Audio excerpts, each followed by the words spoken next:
আসসালামু আলাইকুম। আমরা একজন কৃষকের সাথে কথা বলবো। তো আপনার নাম কি? আসাদ। আসাদ। আসাদ। বয়স কত আপনার? 60।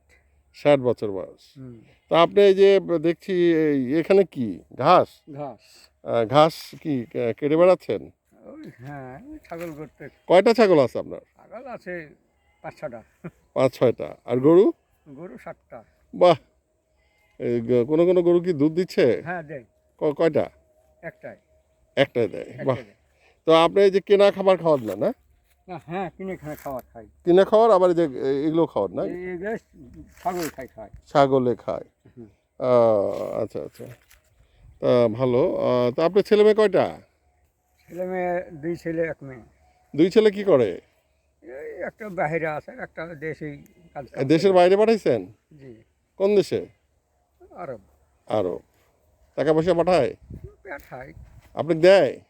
দেয়। বাহ! আর আরেকটা ছেলে? আর একটা রাজমিস্ত্রির কাজ। রাজমিস্ত্রির কাজ। মেয়ে? মেয়ের বিয়ে দিয়ে দিয়েছি। বিয়া দিয়ে দিয়েছে। হুম। গ্রাম বাংলার মানুষ সদাব্যস্ত। একজন কৃষক, খুব ভালো লাগলো। সে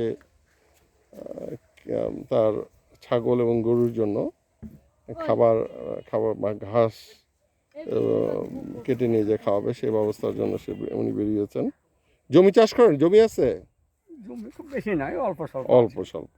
হুম। তো সব মিলে ভালো আছেন না? আলহামদুলিল্লাহ। আলহামদুলিল্লাহ।